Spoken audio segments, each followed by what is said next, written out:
Shalom Bapak Saudara, jika kita melihat ya beberapa belakangan hari ini, mungkin sebulan hari inilah ya, saudara akan sebetulnya gak usah terkejut karena ini udah firman Tuhan. Tuhan akan berkata bahwa banyak orang akan meninggalkan imannya.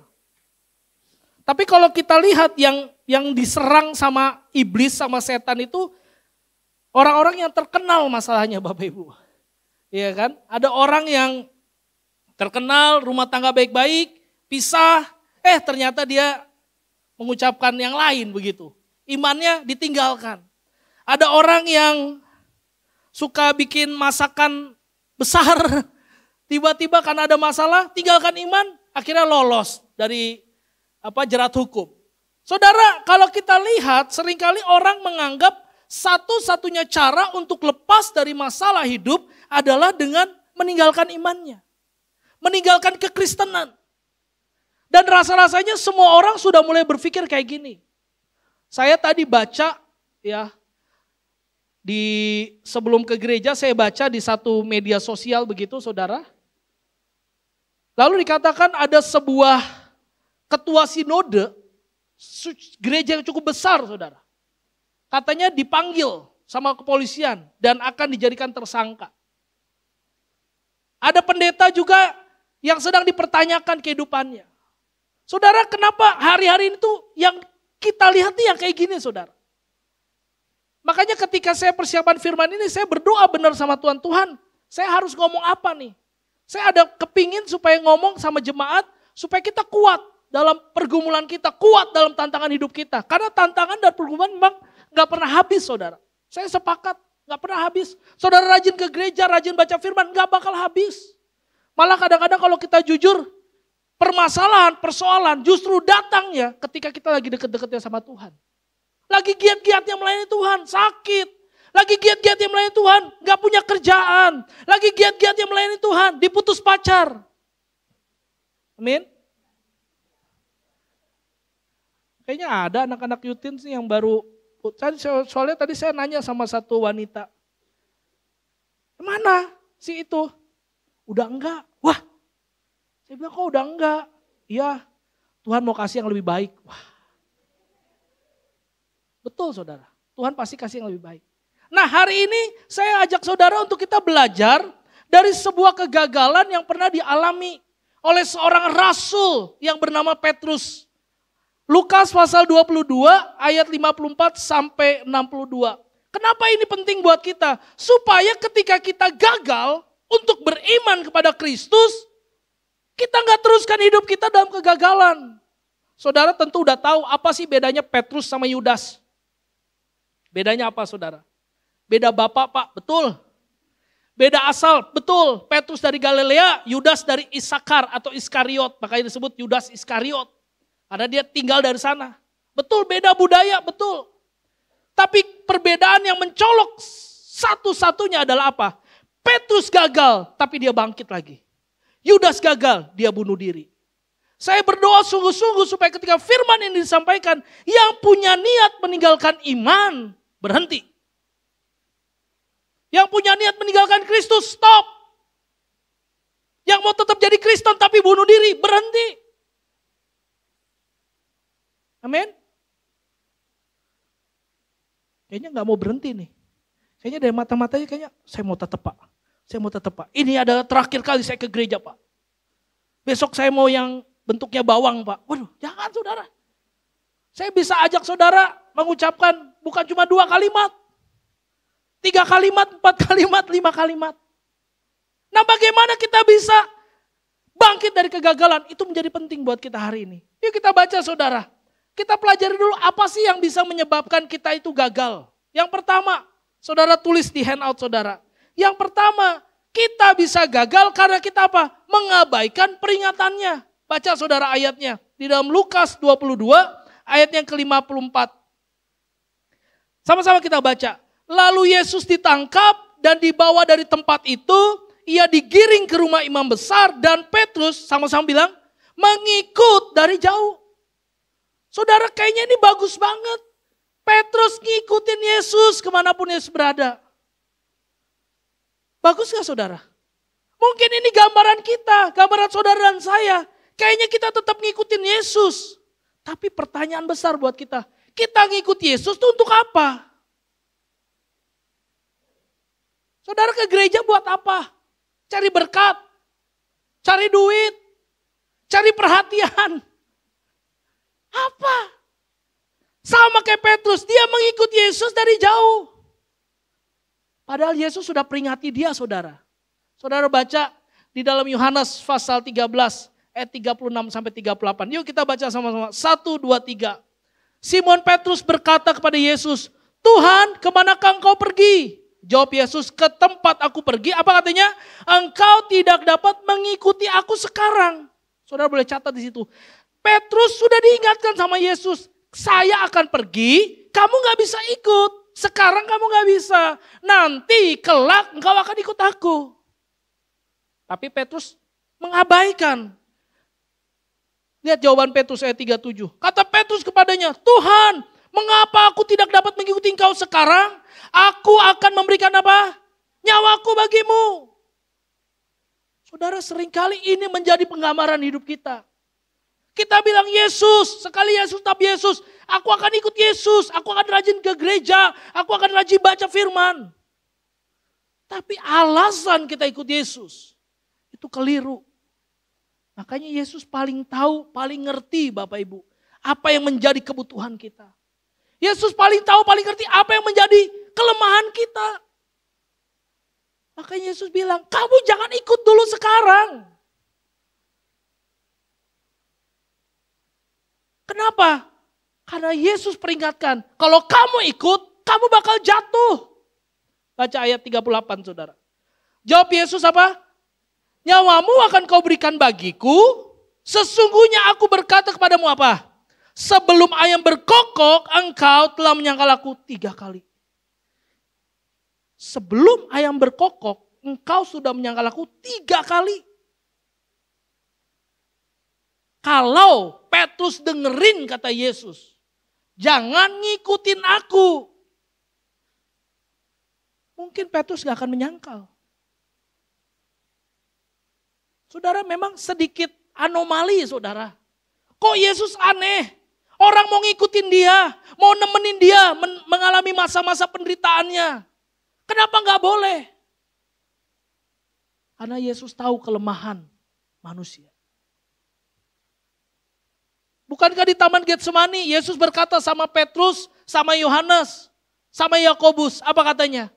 Berjaga-jagalah.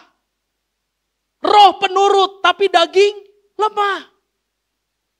Saudara sadarilah roh kita pengen kayaknya memuji menyembah Tuhan. Kalau nyanyi nangis sesegukan. Tapi dosa jalan terus. Kenapa? Roh kita nurut tapi daging kita lemah. Makanya Yesus bilang gak usah ikut dulu.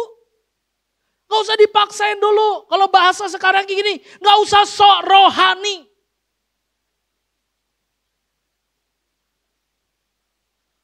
Saya suka gemes sama orang yang sok rohani.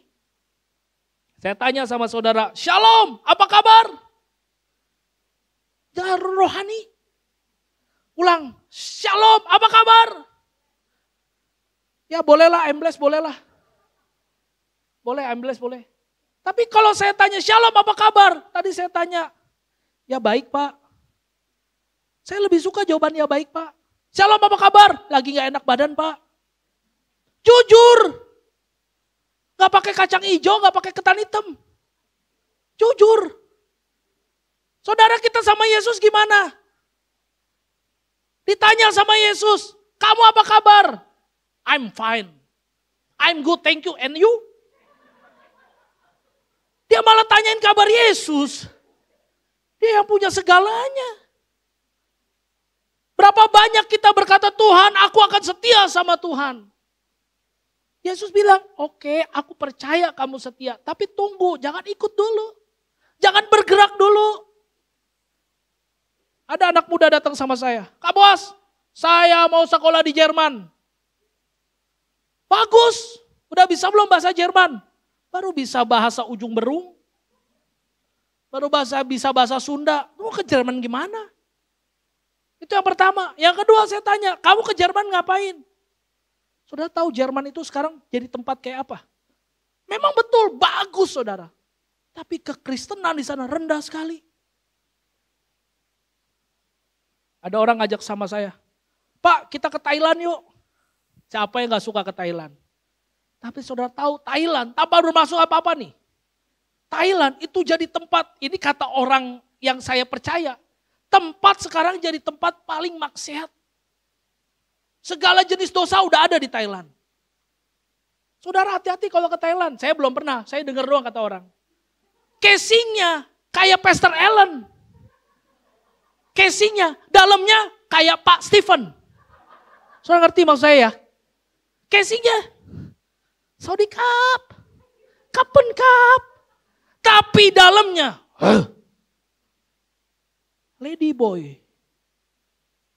Jangan pura-pura gak ngerti deh. Ini realita Bapak Ibu. Lalu berkata, aku bisa, kutus aku. Minta sama Departemen Misi. Ibu Berta, utus saya. Misi kemana? Ke Thailand.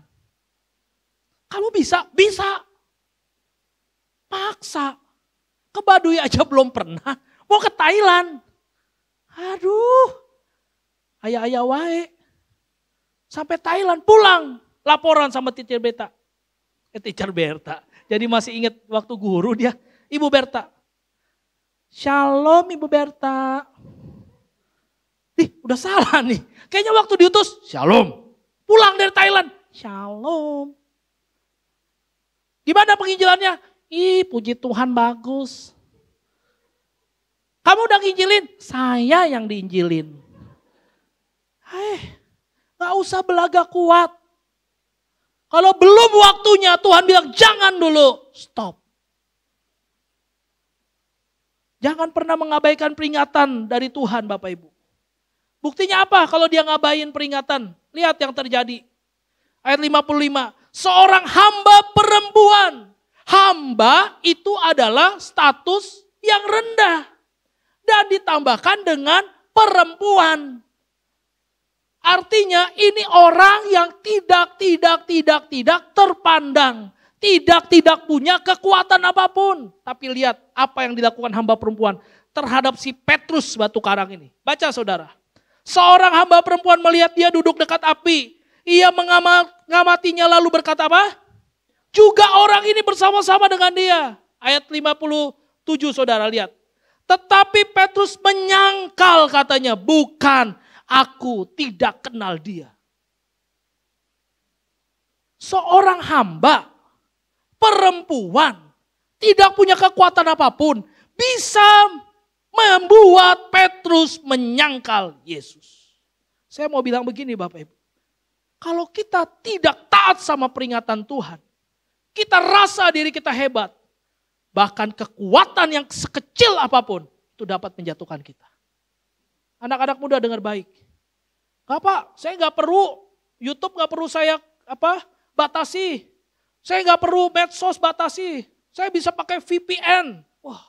Saya udah tahu orang-orang pakai VPN tuh orang-orang yang nyari situs-situs gak benar. Yang begitu katakan amin. Malu lah Pak, masa ngaku di sini. Kok Bapak tahu? Karena saya sering. Gembala itu perlu buka-buka yang begitu supaya ketahuan ini siapa nih. Bapak Ibu hati-hati ya, saya punya mata elang. Apa yang Bapak follow di IG, saya tahu. Follow-nya kok tempat-tempat gak benar. Waktu saya follow tempat gak benar, ketemu muncul. Sama-sama follow yang gak benar. Itu bukan saya pengen begitu, saya cuma ngecek. Ini orang MCC, jemaat MCC ini benar gak? Anak-anak muda jam 11 tiba-tiba notifikasi TikTok saya bunyi. Lagi main. Gak ada yang salah dengan main. Tapi dandanannya gak bagus. Hidupnya gak benar. Aduh, saya mau marahin gak enak itu di live. Masa saya tulis dasar Yudas. Dasar Maria Magdalena, kan gak enak gitu. Tapi saya notif di situ. Saya lihat di situ, saya cek di situ. Kenapa ini bisa? Jangan anak-anak muda dengar baik-baik. Jangan menganggap kita kuat. Bisa Kak, aku kan udah ikut youth Kak. Kemarin sport day. Aku udah main badminton. Apa hubungannya? Kak, pelajaran olahraga berkata mensana in corpore sano. Di balik tubuh yang sehat terdapat nggak belajar ini. Terdapat bohong Pak, bohong. Sayang yang membuat saya akhirnya keluar dari tempat gym. Saudara tahu apa? Karena semua laki-laki di situ tubuhnya sehat. Tapi ngondek.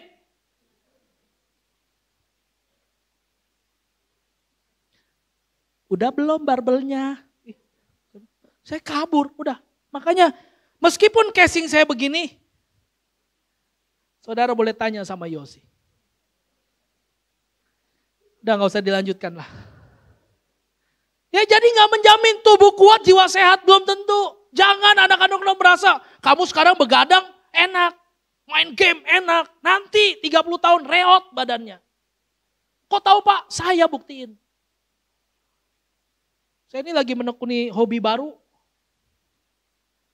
Permainan yang dulu saya gak pernah pikir bisa saya lakukan. Namanya golf. Mau lihat gak swing saya? Saya main sama Brother Moses. Malam-malam, Yosi udah bilang istri saya, kamu yakin capek lu dari pagi, kamu pelayanan dari pagi udah aktivitas malam. Bisa. Pakai berapa? 100 bola. 100 bola. 100 bola saudara. Driving 100 bola. Pede. Bola ketiga jalan. Sah. Bola keempat dan ke-50. Kosong. Saya pulang tanya Yosi. Brother Moses tinggal bilang, kok udah bagus tapi stamina lu jelek. Saudara jangan nganggap hebat. Saya ini orang yang dulunya nganggap diri saya hebat. Ternyata gak bisa apa-apa. Sama dengan kita. Kita bilang kita kuat sama Tuhan. Iman kita bagus. Enggak. Ngabaikan peringatan Tuhan. Kita lemah. Akhirnya cuma ditanya loh. Bukan dituduh loh. Ditanya, ini orang bersama-sama dengan dia nih. Cuma memastikan. Dia bilang, bukan. Aku tidak kenal dia. Bisa tiba-tiba kalian bilang gak kenal Yesus. Yang kedua, apa yang menyebabkan kita gagal? Mengingkari kebersamaannya. Baca ayat 58 saudara. 1, 2, 3. Tidak berapa lama kemudian seorang lain melihat dia. Lalu berkata, engkau juga seorang dari mereka. Saudara, kata engkau adalah seorang dari mereka, engkau juga seorang dari mereka. Ini bicara tentang kebersamaan. Bahwa di mana ada Yesus, di situ ada Petrus. Tapi Petrus berkata, bukan, aku tidak.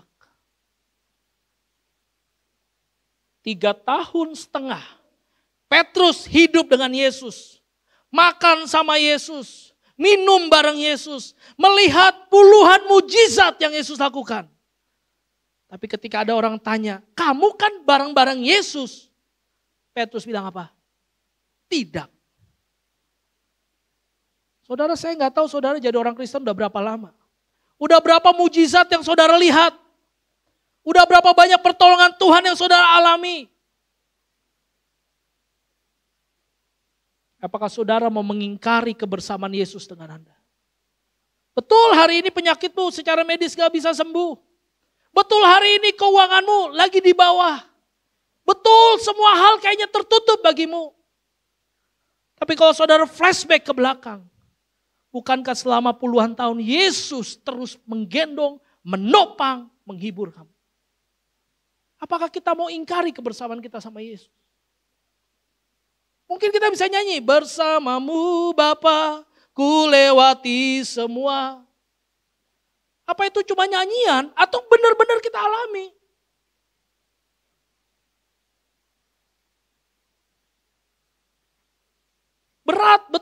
berat, siapa sih yang gak bilang hidup sekarang berat? Betul, setuju saya berat. Tapi apakah kita mau ingkari kebersamaan kita sama Yesus? Saya paling suka, saudara tadi saya nyanyi lagu pertama itu. Ku berterima kasih, itu gak sadar, suruh nangis sejadi-jadinya saya. Mungkin saudara yang kenal saya tuh, saya orangnya, wah pah gitu ya, keras kayaknya. Tapi saya lembeknya cuma satu saudara. Kalau udah nyanyi di hadirat Tuhan, saya nangis sejadi-jadinya, lembek saudara. Kenapa? Karena saya rasa kalau bukan Tuhan gak bisa.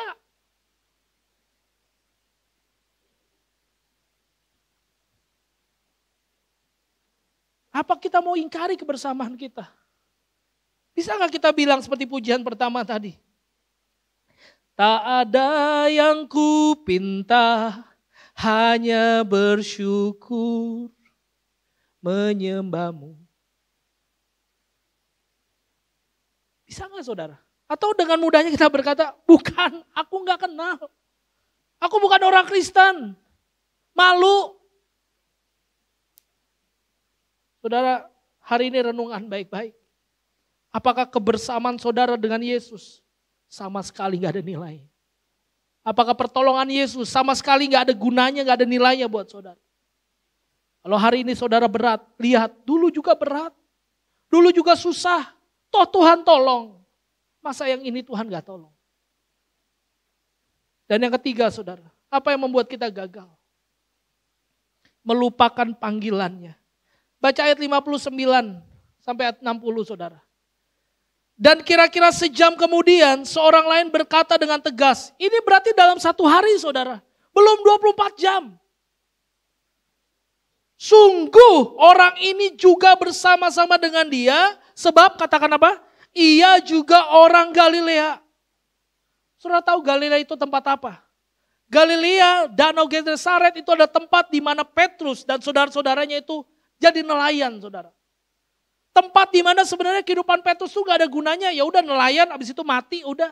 Nelayan bagi orang Yahudi dulu itu adalah sebuah warisan saudara. Kalau bapaknya nelayan, anaknya nelayan. Jadi Petrus gak akan punya kesempatan untuk merubah masa depannya. Tapi satu waktu ketika dia sedang nelayan, saudara gak dapat ikan, tiba-tiba Yesus hadir. Yesus berikan mujizat. Dan singkat cerita Yesus panggil dia. Saudara baca ayatnya saudara. Lukas pasal 5 ayatnya yang ke-10 dan 11. 1, 2, 3. Kata Yesus kepada Simon, jangan takut. Mulai dari sekarang apa? Engkau akan menjala manusia. Ayat 11. Dan sesudah mereka menghela perahu-perahunya ke darat, mereka pun meninggalkan segala sesuatu lalu mengikut Yesus. Jadi Galilea, Genesaret itu bukan tempat biasa buat Petrus. Itu tempat di mana dia encounter dengan Yesus, berjumpa dengan Yesus. Dipanggil dari seorang nelayan yang gak punya masa depan. Menjadi seorang yang dipakai Tuhan untuk menjala manusia. Saudara hari ini, kalau engkau hampir-hampir nyerah dengan hidupmu. Ingat di mana Tuhan panggil engkau. Ingat di mana engkau pertama kali berjumpa sama Kristus. Yang begitu luar biasa itu, yang bikin hatimu adem itu.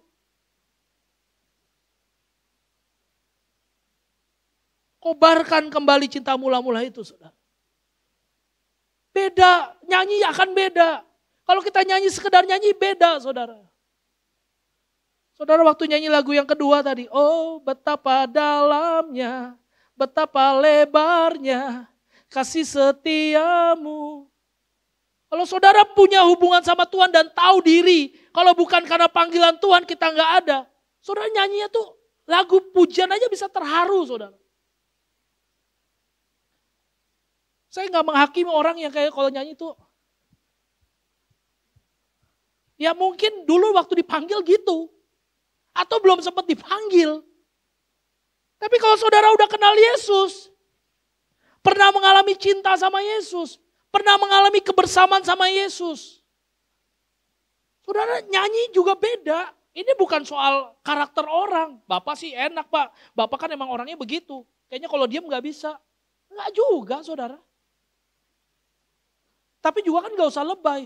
Oh betapa lebarnya. Kan gak perlu gitu saudara. Gak saya giniin karena udah mulai ngantuk kayaknya nih orang-orang. Ku berterima kasih, kan gak juga saudara. Kan gak juga saudara. Gak usah lebay juga. Tapi ekspresi jiwa saudara yang sudah dipulihkan Tuhan itu akan kelihatan kok. Makanya WL gak pernah, ayo kita angkat tangan. Ayo kita turun tangan. Gak usah saudara. Saudara mau nyembah Tuhan, mau berlutut. Saudara mau angkat tangan, itu bebas. Kalau saudara ngerti siapa Tuhan yang di dalam saudara. Dan betapa besar pengorbanannya buat saudara. Ekspresi itu keluar sendiri. Gak usah ditahan.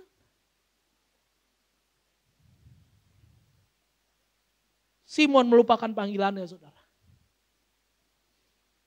Pertanyaannya, Simon gagal dong Pak. Lihat saudara, ada satu kebenaran yang saya mau bagikan buat saudara. Saudara harus tangkap ini baik-baik. Waktu saya dapatkan kebenaran ini, saya bilang sama Tuhan, Tuhan makasih kau luar biasa. Makanya baca Alkitab gak bisa cepet-cepet saudara. Renungi benar. Saudara akan temukan kebenaran yang luar biasa. Apa yang terjadi saat Simon melupakan panggilan Tuhan? Ya jelas, dia akhirnya menyangkal. Tapi lihat ini saudara. Orang hanya tangkap hal ini sebagai sesuatu tanda bahwa Simon gagal Pak. Simon gak bisa ngikutin Yesus. Simon hancur. Cuma itu, tapi perhatikan saudara. Saya temukan ada kebenaran yang lain saudara. Kita baca ayat 60 bagian B. 1, 2, 3 saudara. Seketika itu juga, ketika dia sudah menyangkal 3 kali tadi, seketika itu juga, sementara ia berkata apa katanya? Berkokoklah ayam. Betul, Simon gagal. Dan ayam itu harus berkokok. Pertanyaannya, apakah ayam itu berkokok untuk menunjukkan bahwa Simon gagal? Bahwa Simon adalah orang yang gak punya iman? Apakah ayam berkokok untuk menghakimi Simon? Saya temukan saudara, ternyata di Talmud. Talmud itu adalah catatan tentang diskusi para rabi. Jadi rabi-rabi Yahudi, ya selain Taurat mereka punya Talmud. Ada Mishnah di situ. Jadi di dalam Talmud ada sebuah budaya yang dilakukan yang namanya adalah kaparot atau kaparos. Kaparot ini adalah arti harafiahnya, arti literalnya itu adalah penebusan dosa saudara. Dan kaparot ini yang menjadi pusat dari peringatan atau budaya kaparot atau tindakan kaparot ini adalah seekor ayam saudara. Ayam putih yang melambangkan apa? Jadi ayam itu diputarkan gitu, dikelilingi di atas, kalau saudara lihat ya, di atas orang berdosa. Jadi kalau yang berdosa dia datang kepada rabi, entah itu karena ketahuan dia berzina, ketahuan dia berbuat dosa atau apapun, dia datang sama rabi, lalu rabi harus membawa seekor ayam putih. Jadi orang tuh duduk atau berlutut atau berdiri gitu, di atas kepalanya itu dikitari ayam ini saudara. Itu lambang apa? Lambang bahwa dosa dari orang ini disedot sama ayam. Kaparot. Dipindahkan ke ayam. Lalu setelah itu ayamnya disembelih saudara. Dan rabi berkata, dosamu sudah diampuni.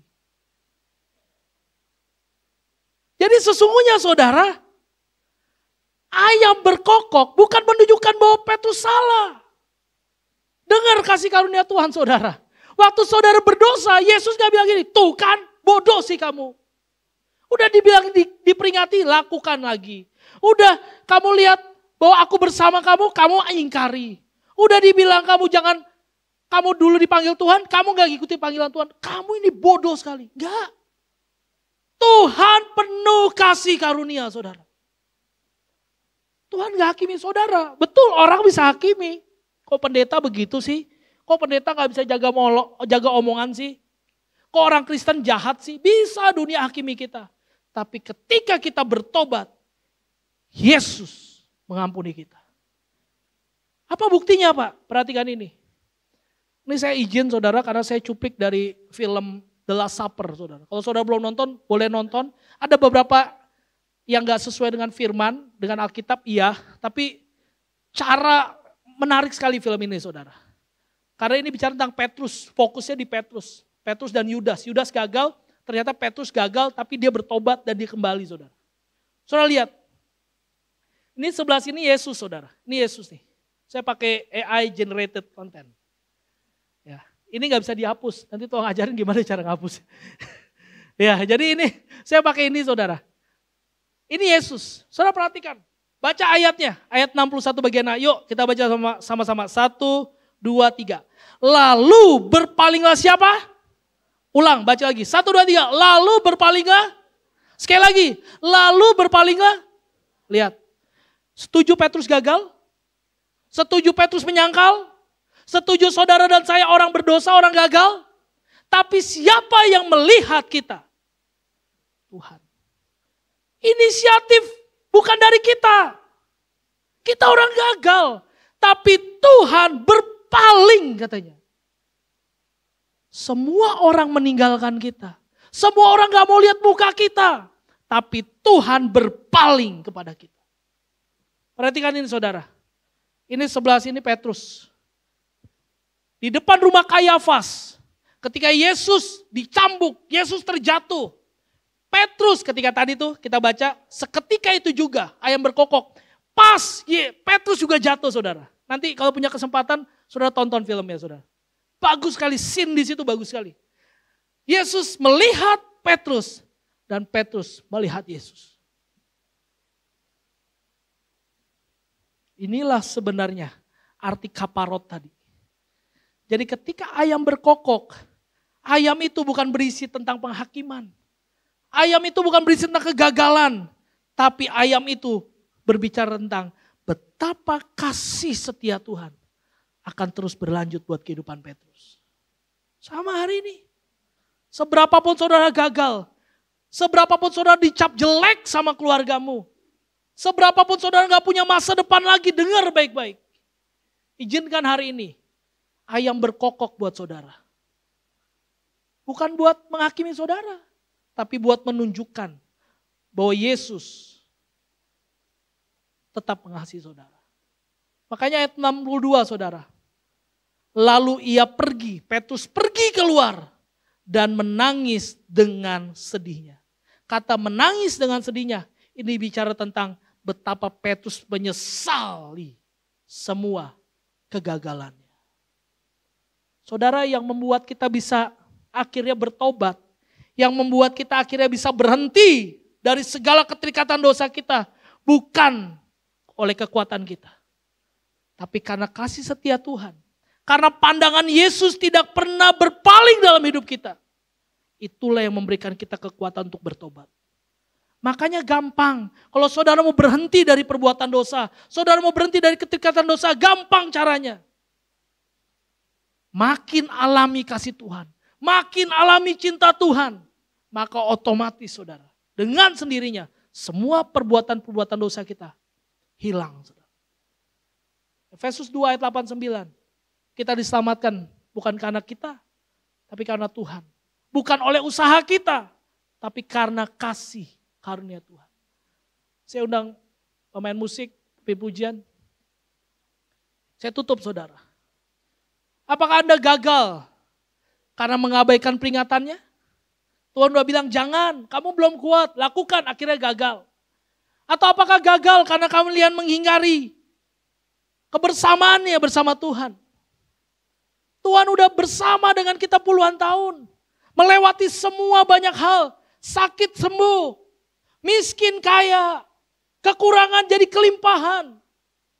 Tapi kita lupa, hanya untuk sesuatu yang fana di dunia ini, kita bisa tinggalkan Yesus.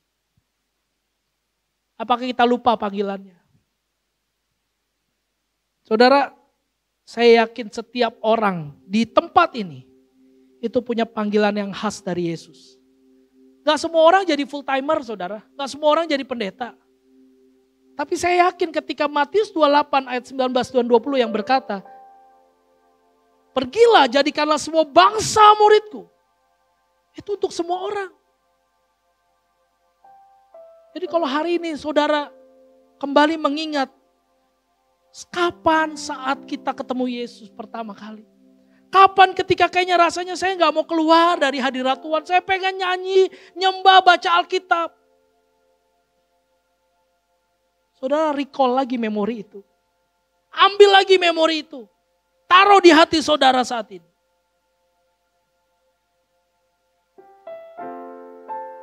Dan jangan khawatir. Khotbah ini seperti ayam yang sedang berkokok, saudara. Makanya gak ada kata terlambat. Justru bersyukur saudara datang hari ini. Kita baca sama-sama yuk. Kita berdiri bersama. Yuk kita baca. 1, 2, 3. Hari ini. Katakan nama saudara. Ganti kata Anda dengan namamu. Yuk 1, 2, 3. Hari ini. Ayam berkokok untuk Boas. Bukan untuk menyatakan kegagalan Boas. Melainkan untuk membuktikan pengampunan Kristus Yesus bagi Boas.